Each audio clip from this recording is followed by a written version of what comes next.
sudah kita dengarkan tadi Basair Melayu Banjar pada malam ini dengan tema Syekh Arsad datang ke Banua Banjar. Perlu kami sampaikan para membawa syair dipimpin oleh Pak Yuslan Nur, kemudian ada Bapak Muklis, ada Bapak Muhammad Hasan, Bapak Nurmansah, Bapak Saroni, Bapak Nur Ifansah, ada Bapak Abdul Jalil, kemudian Bapak Syihabudin, kemudian juga Bapak Saibani, Bapak Abdul Wahab, dan diakhiri dengan irama Dundang Kelana bersama Bapak Asani. Nah, dan sanak perempat sabratan. Seperti biasa setelah kita mendengarkan syair-syair yang telah dibawakan tadi, kita akan mendengarkan pemaparan yang akan disampaikan oleh Bapak Yusliani Nur pada malam ini. Dan Pak Yus, iya Pak, ini sangat mengharukan sebenarnya. betul sekali. Begitu kedatangan Permata Banua, ya, Iya betul. disambut dengan selawat, kemudian sang istri berlinang air mata. Pokoknya luar biasa lah sambutannya putra Banua yang 30 tahun menuntut ilmu di Mekah, ya, Iya, di Mekah. Dan mungkin pendengar juga ingin mendengarkan pemaparan yang lebih jelas pada malam ini tentang tema Syekh Arsad datang ke Banua Banjar. Saya kasih waktu sampai pukul 22.30 Pak Yus, ya. Iya Pak. Mudah-mudahan cukup, ya. Iya, mudah-mudahan. Baik, silakan Pak Yus. Baiklah para pendengar Radio Republik Indonesia Pro 4 yang berbahagia. Sebagaimana minggu yang lalu kita sudah sampai pada penjelasan Syekh Muhammad Arsad tiba di Kesultanan Banjar. Pada malam ini kita akan melihat dan meninjau tentang bagaimana kedatangan Syekh Muhammad Arsad Al-Banjari itu sampai di Kesultanan Banjar. Kita memaklumi semua bahwa Syekh Muhammad Arsad Al-Banjari itu nama beliau sudah tenar di Batavia. Beliau sudah dikenal oleh Belanda, bahkan oleh gubernur Belanda di Batavia. Sangat memuliakan, sangat menghormati beliau. Disebabkan karena keilmuan dan karamah Syekh Arsad Al-Banjari dan Belanda sendiri yang memberi gelar Tuan Haji Besar. Jadi dapat dibayangkan bagaimana seorang sekaliber Syekh Muhammad Arsad ini mampu beliau menunjukkan bahwa sebagai seorang ulama beliau bisa menunjukkan tentang bagaimana Islam itu bisa dilihat dari berbagai segi, terutama dari segi keilmuan. Kedatangan Syekh Arsad sangat ditunggu di Kesultanan Banjar.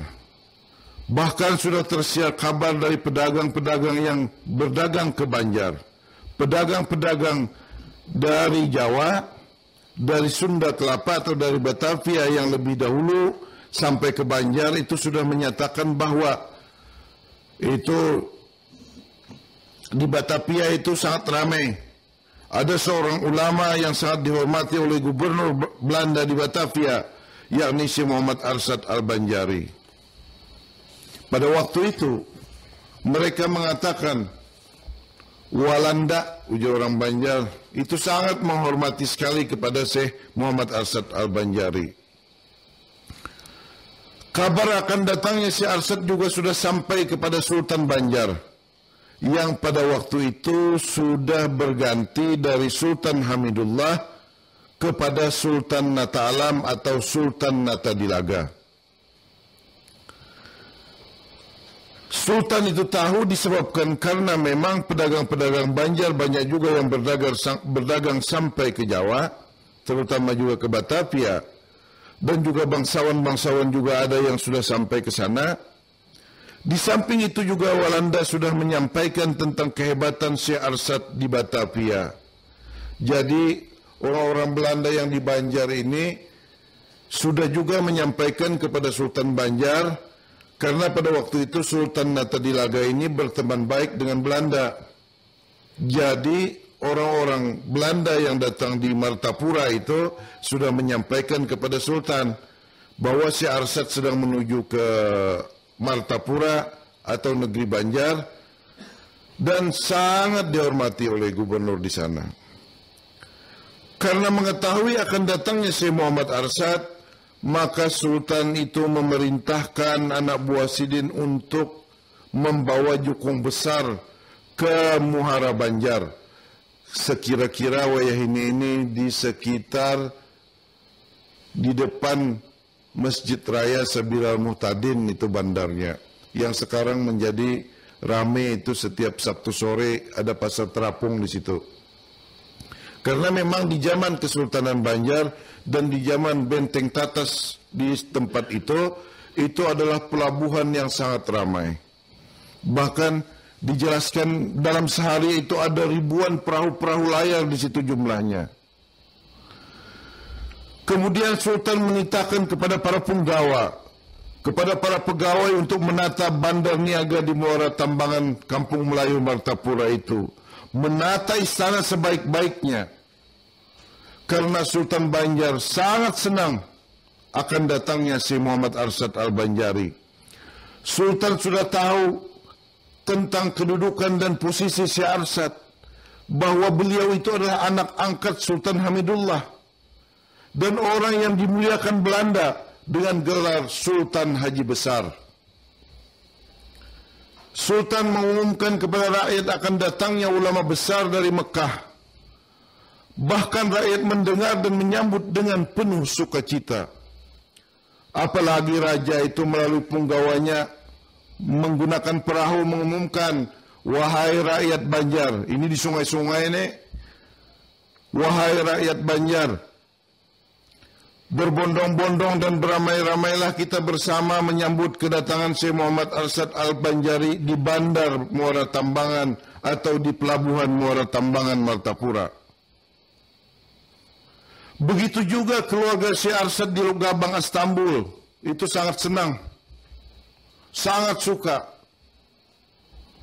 Istana Banjar dihiasi dengan umbul-umbul, bendera-bendera, janur kuning. Kembang-kembang bersusun dengan segala macam jambangannya, ditata rapi. Termasuk juga kembang mayang dengan harumnya semerbak, ditata sedemikian rupa di kawasan pelabuhan sampai ke istana. Lampu-lampu istana dipasang, lampu-lampu tanglong, lampion disiapkan. Begitu juga alat-alat kesenian. Semuanya para seniman itu dilebatkan menyambut seorang ulama yang di Mekah 30 tahun, di Madinah 5 tahun, jadi 35 tahun. Kebetulan beliau juga adalah anak angkatnya Sultan Banjar. Jadi itu orang ruas bersampuk buku. Nah, siapakah yang paling berbahagia tetapi juga paling serba salah? Pasti bini Sidin, istri Sidin yang bernama Puan Bajut. Nyenengaran bini-bini ini bila menyambut laki ni lawas kada datang tu macam-macamnya. Kadang-kadang baju apalah aku, pupur apalah aku. Nengaran menyambut laki hendak datang lawas banar sudah kada berdapat. Kekamban apa nih aku nih? Ya, kamban hijau, kamban habang kah? Sidin kemudian memutuskan memakai baju habang.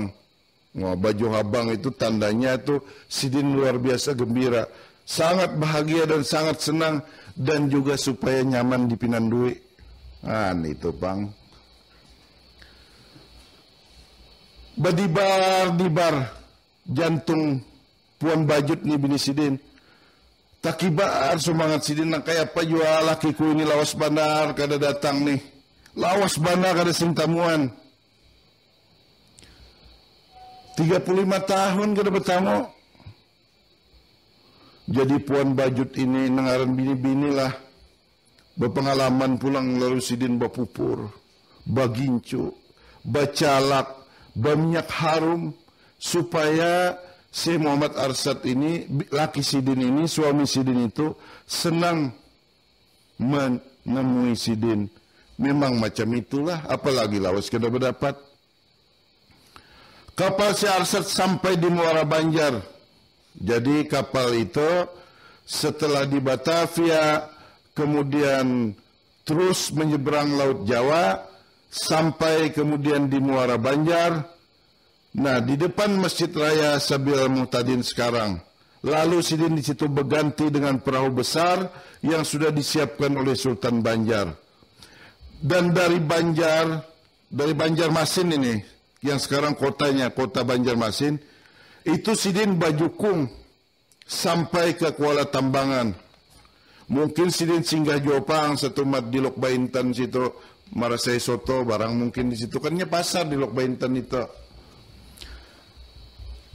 Setelah perahu besar itu sampai di Kuala Tambangan Martapura, Sidin sudah melihat dengan keadaan Sultan Banjar berdiri dengan berpakaian adat, berpakaian sebagai seorang Raja Banjar, balaung kuning, bajubah kuning, pakai terompah. Sidin juga melihat waktu itu rakyat Sasak berjubel-jubel di Bandar Niaga, di pelabuhan Muara Tambangan.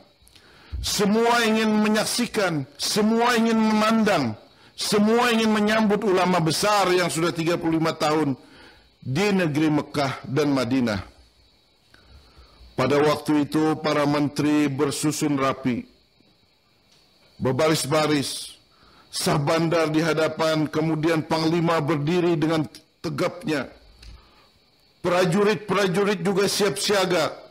Mereka hendak mengaturkan rasa hormat kepada Syekh Muhammad Arsad Al-Banjari. Syekh Muhammad Arsad kemudian tiba di Bandar Niaga, Martapura, bersama dengan menantu sekaligus sahabat beliau, yakni Syekh Abdul Wahab Bugis. Syekh Arsad turun dari perahu besar, diiringi oleh Syekh Abdul Wahab Bugis. Nampak wajah Syekh Arsad Al-Banjari sangat berwibawa. Wajah Sidin itu bersinar, bercahaya. Sidin bersorban putih, bagamis putih, dengan jubah berwarna coklat. Syekh Arsad kemudian mengucapkan salam. Assalamualaikum warahmatullahi wabarakatuh. Sultan kemudian menjawab, Waalaikumsalam warahmatullahi wabarakatuh, diiringi oleh para panglima dan seluruh rakyat. Rami banar pada waktu itu penyambutan Syekh Muhammad Arsad Al-Banjari. Nah, Sultan Natadilagai sebagai Sultan Banjar mencium tangan Syekh Muhammad Arsad Al-Banjari dan kemudian memeluk Syekh Muhammad Arsad Al-Banjari. Sultan menangis, terseduh-seduh. Kada kuasa Sidin menahan banyu mata, karena Sidin sudah lawas mendengar dan sudah tahu bahwa ada seorang Banjar yang sudah menjadi tuan guru di Mekah dan sudah memiliki ilmu yang sangat banyak, disegani oleh gubernur Walanda di Batavia. Maka tentu Sultan Banjar sangat menaruh hormat kepada Syekh Muhammad Arsad Al-Banjari. Nah, perlu dipahami para pendengar sekalian yang berbahagia, inilah contoh bagaimana umara atau raja memuliakan ulama. Karena ulama itu adalah pewaris para nabi. Apalagi ulama yang khawas dengan kedalaman dan kekuasaan ilmu seperti si Muhammad Arsad Al-Banjari. Beliau adalah ulama panutan, ulamanya umat. Kalau seandainya ulama dan umara berakuran, insya Allah negeri mendapat ampunan Tuhan. Sekali lagi nih ulun sampaikan, jika ulama dan umara berakuran, sependapat, seiring sejalan, seia sekata, senasib, sepenanggungan, maka suatu negeri itu akan mendapat limpahan ampunan Tuhan, akan mendapat rahmatnya Tuhan. Umara menuruti saran, masukan, nasihat dari ulama. Ulama memberi saran nasihat dengan bijaksana, dengan lemah lembut, berakhlak, dengan tujuan demi kebaikan negeri. Nangaran ulama memang tugasnya menyampaikan nang hak meskipun pahit. Karena nang pahit itu obat. untuk keutuhan dan kebaikan negeri agar mendapat ridanya Allah. Tetapi tentu penyampaiannya dengan bijaksana, dengan lemah lembut. Wahai paduka raja, wahai paduka sultan, bagaimana kalau kita sama-sama berdoa? Bagaimana kalau kita sama-sama agar negeri kita ini melimpahkan rahmat dengan kita memuliakan kitab suci Al-Quran, mengagungkan hadis Rasulullah sallallahu alaihi wasallam. Tentu sultan mendengar suara yang lemah lembut, sultan itu kemudian akan menerimanya. Dan kalau perlu berduaan aja lawan sultan itu, jangan di tengah orang banyak. Nah, itu memang adab seorang ulama di zaman dahulu. Kalau memberi nasihat kepada penguasa, itu sidin berduaan aja. Nah, itulah di zaman dahulu. Sampai wah ini memang masih banyak demikian. Bahkan memang ada pemimpin atau umara itu yang mendatangi tuan guru ke rumah malam-malam, betakun minta pendapat lawan tuan guru. Biasanya ada yang datang ke Martapura itu kisah-kisah orang bang nih, betakun tuan guru ini ada masalah kayak ini, kayak apa menurut pian. Lalu tuan guru menyampaikan dengan lembut kayak ini yang bagusnya. Nah macam itu pang sebagian di antaranya ta. Kemudian Syekh Muhammad Arsyad Al-Banjari mendapat sambutan yang begitu hangat, begitu meriah. Syekh Arsyad tersenyum dengan haru, berlinang jua baju mata sidin, berdoa dalam hati sidin yang melihat rakyat sing banyakan. Kemudian panglima, raja, para menteri menyambut sidin, lalu dalam hati sidin ini berdoa. Kira-kira pasti kayak itu, apalagi Syekh Muhammad Arsyad Al-Banjari ini ulama nang arif bijaksana. Ya Allah, ujar sidin, semua kemuliaan ini adalah milikmu dan bukan milikku.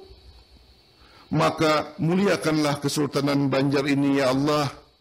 Beri hujan rahmat pada rakyat Banjar ini ya Allah, agar menjadi umat yang unggul, umat yang bersatu padu, umat yang mendapat ridhamu ya Allah. Umat yang mau mendengar apa yang menjadi nasihat para ulamanya. Begitu kira-kira itu doa Syekh Muhammad Arsyad Al-Banjari. Kemudian musik japin mengalun merdu, kurung-kurung ikut dimainkan, rebana dinyanyikan. Syekh Arsyad Al-Banjari disambut dengan payung kembang, diiringi dengan hadrah dan salawat badar. Jadi pada waktu itu tetap orang-orang Banjar apabila menyambut apalagi para ulama dengan salawat badar. Tala'al badru alaina min thaniyatil wada' wajaba syukru alaina mada'a lillahi da'. Begitulah penyambutan kepada para ulama dan juga termasuk para raja mestinya begitu. Syair Melayu Banjar juga dilantunkan. Jadi kada malam ini aja bang syair Banjar ini dilantunkan. Waktu Syekh Arsyad datang, syair Melayu Banjar itu dilantunkan juga dengan syair ucapan selamat datang. Kada usah syairakan, namun sudah banyak malam ini mendengar syair. Panglima dan para menteri menangisan berataan menyambut Tuan Haji Besar, karena para menteri ini rindu jua dengan ulama. Ada sentuhan dan getaran syahdu bagi siapa yang bertemu Syekh Arsyad. Semua orang terharu, karena katanya rupa Syekh Arsyad itu, kalau melihat wajah sidin nih, itu orang pasti merasa maras kasihan, pasti ingin terus berdapat lawan sidin. Itu nangaran Syekh Muhammad Arsyad Al-Banjari. Nah, para pendengar sekalian yang berbahagia, waktu itu ada seorang wanita berdiri dengan kaki gemetaran, menggitir batis sidin. Kenapa menggitir? Bukan lantaran kedinginan, bukan juga lantaran kelaparan. Sidin ini menahan nih, hendak buka, hendak berlari sidin menyambut kedatangan suami sidin. Ingin rasanya Puan Bajut berteriak, "Wahai suamiku, ini aku nah." Tetapi nangaran sidin memang kawa menahan. Jangankan jar sidin nang satu mat nang ini 35 tahun jin aku kawa menahan ni. Waktu itu bini sidin Puan Bajut berbaju merah. Bungas banar. Bengkeng banar. Langkar banar. Cantik banar. Sama aja pang semua anak itu bungas, langkar, bengkeng, tulun cantik. Puan Bajut menatap suami, menatap Syekh Muhammad Arsyad Al-Banjari dengan tatapan penuh dengan kerinduan, dengan tatapan penuh kesahduan. Sebagai seorang wanita, hendak jua sidin bermanja. Hendak jua uja orang Banjar tu beulap. Taulah dengan ulap tu sama lor manja. Hendak jua sidin beulap lawan laki ni. Bahasa Martapuranya tu manja itu ulap. Bayangkan selama 35 tahun melalui malam dengan sendiri. Malam-malam sunyi dan penuh sepi dan hampa. Hanya kepada Allah beliau berdoa dan berpasrah. Ya Allah, ya Rasulullah, mudah-mudahan ulun ditamuakan lawan laki ulun. Mudah-mudahan Syekh Muhammad Arsyad Al-Banjari laki ulun ya Allah datang dengan selamat. Kemudian Allah mengabulkan doa Puan Bajut. Nah, nang ini contoh perempuan beriman, nang soleha, sabar dan tabah menunggu kedatangan laki. Pucuk dicinta ulam tiba. Segala mimpi datang menjelma. Cahaya mata sidin. Suami sidin nang sidin sayangi. Nang sidin tunggu-tunggu. Bulan kelawan tahun. Kemudian datang. Siapa yang tidak bahagia? Betapa besar bahagianya sidin itu. Syekh Arsyad Al-Banjari begitu tiba. Setelah menghormati sultan dan birokrat kesultanan. Sidin langsung menghampiri bini sidin. Nangaran Syekh Arsyad sidin pinando. Masya Allah ujar sidin biniku ini. Kasihan banarinya. Baju habang. Baka kamban putih. Baka kamban habang juga kah pulang. Puan Bajut itu.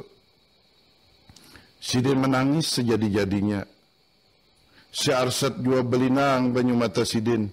Kada kerasaan banyu mata sidin mengalir. Dan rasa sasak dada sidin menahan rasa haru dan juga rindu. Lalu sidin berbisik perlahan. Kira-kira macam ini nyenaran kisah inilah sedikit kau aja dibumbui. Alhamdulillah wa syukurillah dingai. Ujar sidin kira-kira ni kayak itunya orang Banjar lon bini kayak itu bang. Alhamdulillah wa syukurillah dingai. Kita bertamu pulang. Allah memanjangkan umur kita. Ikam aja dingai nang aku ganang. Nang ganang dingai di benua orang. Di Mekah sana itu. Kada nang lain pang ujar Syekh Arsyad. Tentu Puan Bajut himong bandar kasasi Puan sambil menangis. Dan hadirin yang melihat suami istri yang lagi bertangisan itu terdiam, terpana, ikut merasakan keharuan pada saat itu. Sultan pun terdiam, Panglima terhenyak, seakan ikut merasakan kerinduan mereka berdua. Inya kalau orang lagi nang itu, lagi sedang saat seperti itu memang nang lain gin kada diherani. Kalau orang lagi sedang saling lama tidak bertemu. Apa yang dilakukan oleh Syekh Arsyad dan Puan Bajut termasuk jihad itu. Jihad yang besar yakni melawan egoisme. Yakni keinginan hawa nafsu diri sendiri. Sidin merelakan Syekh Arsyad Al-Banjari menjadi seorang ulama besar dengan menuntut ilmu bukan untuk kepentingan pribadi, bukan untuk kepentingan keluarga, bukan untuk kepentingan sekedar sewaktu-waktu saja, tapi untuk kepentingan umat, untuk kepentingan negeri Banjar. Itulah jihad yang luar biasa dari Puan Bajut. Kemudian Syekh Arsad mengajak bini Sidin, anak istri Sidin, yakni Syarifah. Tentu Syarifah ini hanya melihat Abah Sidin, pindah bingung-bingung juga Syarifah ini, oh kayak ini ke abahku. Menangis Syarifah, Syekh Arsad ini langsung membelai anak Sidin. Wahai Syarifah, naklah, ikam naklah. Sabar ikam nakai mahadangi abah. Alhamdulillah nakai ikam anak baiman. Mudah-mudahan nakai ikam menjadi orang yang berguna bagi agama, bagi bangsa, bagi negara ikam nakai. Anak bini Sidin kemudian Sidin bawa ke balairung istana tempat penyambutan. Maka kemudian Syekh Arsad membaca doa selamat. Semua hadirin diberikan santapan. Ada aruh besar, ada pesta pada waktu itu. Semua orang terpana mendengar Syekh Muhammad Arsad berdoa. Doa yang luar biasa dari Syekh Muhammad Arsad Al-Banjari sebagai tanda syukur kehadiran Allah Subhanahu wa taala. Maka kemudian dalam pesta itu Kesultanan Banjar menyembelih puluhan sapi, puluhan kerbau, puluhan kambing, ratusan ayam, ratusan itik dipotong oleh raja untuk menyambut Syekh Arsad ini. Rakyat luar biasa banyaknya, hidangan bermacam-macam. Ada soto Banjar, ada ketupat betumis, macam-macam sarabawadai dalam rangka menyambut kedatangan Syekh Muhammad Arsad Al-Banjari. Nah, inilah satu contoh bagaimana Syekh Muhammad Arsad Al-Banjari telah sampai ke negeri Banjar di Martapura, kawasan Kuala Tambangan, Kampung Melayu. Martapura, Kabupaten Banjar sekarang. Tetapi ada satu hal, para pendengar sekalian yang berbahagia. Belum lama Syekh Muhammad Arsad Al-Banjari tiba di Kesultanan Banjar. Sidin menghadapi masalah yang cukup rumit. Ini dijelaskan itu oleh Karl Stenbring, seorang peneliti Belanda, dalam bukunya Aspek-Aspek tentang Islam di Indonesia. Itu Stenbring mengatakan peristiwa ini adalah peristiwa yang cukup menghebohkan di Kesultanan Banjar karena ada masalah yang berkaitan dengan fikih. Kita ketahui bersama bahwa Syekh Muhammad Arsad Al-Banjari itu sewaktu di Mekah, Sidin sudah menikahkan dengan cara hukum fikih wali mujbir, yakni menikahkan anak Sidin yang bernama Syarifah dengan Syekh Abdul Wahab Bugis. Bahkan Syekh Abdul Wahab Bugis, sahabat Sidin, minantu Sidin itu sudah Sidin bawa bulik ke Banua Banjar. Tetapi apa yang terjadi? Rupanya waktu Syekh Arsad ini sudah menikahkan, waktu itu memang tidak ada hubungan surat gingale apalagi HP. Di dalam perjalanan itulah yang memakan waktu bertahun-tahun. Sidin di dalam pelayaran hendak bulik. Ternyata rupanya Syarifah sudah dikawinkan dengan Utsman. Padahal Syekh Muhammad Arsad Al-Banjari sudah menikahkan. Maka Syekh Arsad Al-Banjari ini Sidin tahu di dalam hukum Islam, nang pertama-tama, nang paling merestui perkawinan seorang anak perempuan itu adalah abahnya, bapaknya, bukan umahnya. Itu dalam hukum Islam seperti itu. Dan Syekh Muhammad Arsad Al-Banjari itu sudah menikahkan anak Sidin, Syarifah itu di negeri Mekah dengan Syekh Abdul Wahab Bugis. Akibat masalah ini, karena Syarifah itu sudah menikah dengan Utsman, bahkan sudah memiliki seorang anak,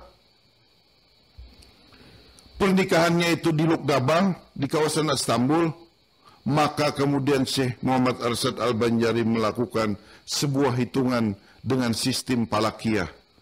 Sidin hitung, Sidin perbandingkan, ujar Sidin, aku menikahkan Syekh Abdul Wahab Bugis itu dengan anakku Syarifah, pada tanggal ini, bulan ini, dan tahun ini. Coba pang, aku hendak tahu apabila Syarifah itu dinikahkan dengan Utsman.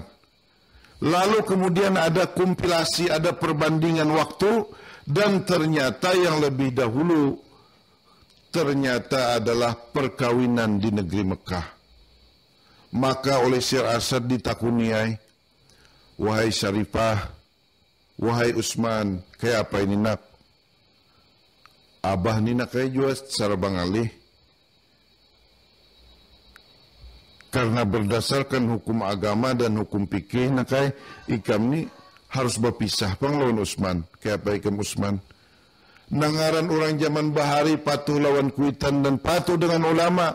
Ujar Utsman, kalau macam itu ulun ikhlas, ulun rida. Ujar Syarifah, ulun pun ikhlas, ulun rida. Karena memang kalau ingin mendapatkan surga, tentu harus melawan perasaan sedikit. Ini berkaitan dengan kasus ini. Bukan kasus yang lain-lain, ini kasus yang dikisahkan yang ini.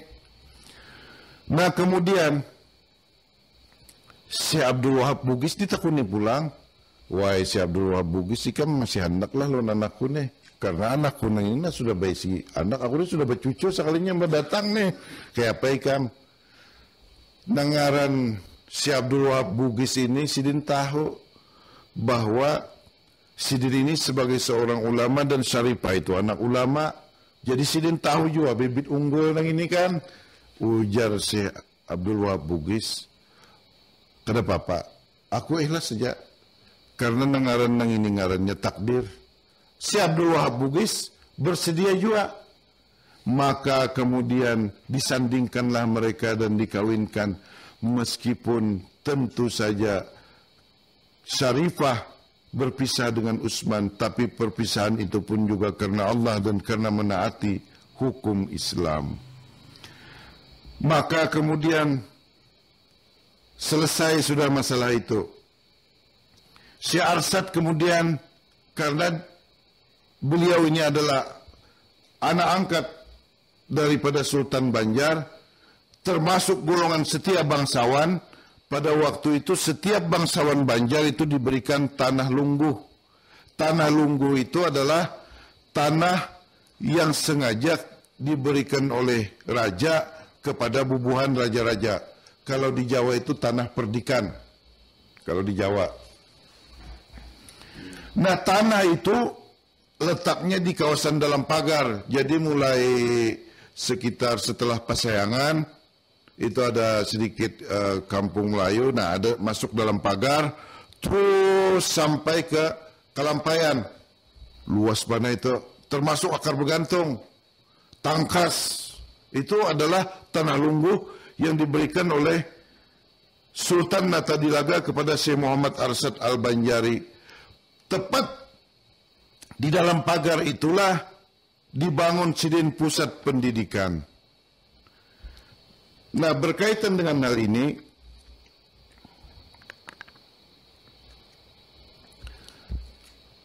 kenapa garang jadi disebut dalam pagar ngarannya? Pada waktu itu kita tahu bersama bahwa tentu di benua ini ramai orang membicarakan tentang adanya seorang ulama besar yang bernama Syekh Muhammad Arsad Al-Banjari. Tentu pada waktu itu banyak yang mencoba-coba ilmu Sidin. Maka kemudian Syekh Muhammad Arsad Al-Banjari itu membuat halat. Makanya di situ ada sungai Alat. Nah, tarusnya itu Kaliukan, Makaliukan lalu Luk Gabang. Nah, sungai Alat itu disitulah Sidin Maandak Raja. Ngarannya sekitar Istanbul itulah pokoknya. Itu ada ngarannya Bungur Barajah. Nah, Bungur Baraja itu macam-macam rajahnya. Jadi kalau pian ke Kalampayan, itu masuk Kubah Syekh Arsad terus ke belakang. Di sana itu ada satu tempat koleksi daripada Syekh Muhammad Arsad Al-Banjari. Di situ ada kitab rajah Syekh Arsad Al-Banjari, itu tebalnya itu hampir setengah kilan, mungkin sekitar 15 sampai 20 cm saku tebalnya. Isinya penuh dengan rajah Syekh Muhammad Arsad Al-Banjari. Nah, raja itu sebetulnya adalah Raja Asmaul Husna, yakni Raja Lam Jalallah. Nah, ulun lihat di situ. Nah, raja itu diraja sidin supaya orang yang membawa kajian macam-macam, misalnya nih minyak meminyaknya, orang di Banuan ini banyak benar bisa minyak, misalnya minyak kebal, minyak taguh, minyak nyong-nyong, minyak pengasih, minyak penglaris, segala macam minyak-minyak itu mulai bahari itu dimitoskan, bahkan dalam kenyataannya di kawasan Istanbul bila lewat di situ, itu botol-botol itu pecah, minyaknya terhambur. Jadi istilah orang Banjar itu ruah kajian kadakawa. Nah, itu lantaran bungur baraja. Makanya kalau orang madakan berfungsilah lagi kalau sudah sampai ke Matapura. Ujar tu memang banyak kada berfungsi juga. Kalau hal sifatnya ilmu yang istidrat begitu. Dengan adanya raja dan juga tentu dengan kealiman Syekh Muhammad Arsyad Al-Banjari, dengan pertolongan Allah Subhanahu wa taala, sidin itu pernah diserang di bulan Safar. Ternyata waktu orang menyerang itu, pagar sidin, orang-orang melihat penjahat yang ingin melakukan satu kerusakan di kawasan kampung dalam pagar itu, melihat ada pagar setinggi gunung. Jadi kampung itu kadakawa dimasuki. Makanya kemudian kampung dalam pagar itu terkenal sampai sekarang disebabkan karena keulamaan Syekh Muhammad Arsyad Al-Banjari dan juga tradisi keulamaan sampai hari ini dengan berbagai macam ilmu yang mereka miliki. Semuanya itu adalah rata-rata juriatnya Syekh Muhammad Arsyad Al-Banjari. Bahkan juga Syekh Muhammad Arsyad Al-Banjari itu diuji coba dengan ilmu parang maya. Ilmu parang maya ini adalah ilmu penyerangan dengan jarak jauh, dan parang maya itu pun kada sanggup melawan ilmunya Syekh Muhammad Arsyad Al-Banjari. Inilah suatu keniscayaan yang harus kita pahami, bahwa yang namanya seorang ulama memang harus menguasai berbagai macam ilmu, bukan hanya sekedar ilmu zahiriah semata, tetapi tentu juga ilmu ketuhanan. Tetapi memang juga kalau orang itu betul-betul menyandarkan dirinya kepada Allah Subhanahu wa taala, meminta tolong kepada Rasulullah dengan segala syafaatnya, maka tentu orang tersebut dan kampung tersebut mendapat pertolongan dari Allah Subhanahu wa taala. Karena memang tidak ada Tuhan yang patut dipuji dan maha melindungi selain daripada Allah Subhanahu wa taala, dan kepadanya lah kita bersandar, dan kepada Allah Subhanahu wa taala lah kita berserah diri. Itulah kira-kira watak dan kepribadian ulama baik zaman dahulu dan zaman sekarang ini. Itulah yang bisa ulun jelaskan. Mudah-mudahan kiranya bisa dipahami apa yang ulun sampaikan. Terima kasih. Baik, terima kasih Pak Yus tentang pemaparannya pada malam ini. Mudah-mudahan para pendengar dan sanak kita semuanya lebih memahami, dan setiap hari Rabu maupun Kamis kita semakin bertambah pengetahuan tentang sejarah. Amin ya rabbal alamin. Ya, terima kasih Pak Yus. Terima kasih. Assalamualaikum warahmatullahi wabarakatuh. Waalaikumsalam warahmatullahi wabarakatuh. Pendengar dan sanak perempuan sahabatatan, demikian tadi acara Bersair Melayu Banjar sekaligus pemaparan dari Bapak Yusrani Nur. Mudah-mudahan ini akan menambah pengetahuan kita, juga bisa meningkatkan keimanan dan ketakwaan kita kepada Allah Subhanahu wa taala. Kita berbicara dahulu dengan harapan jumpa lagi hari Rabu yang akan datang.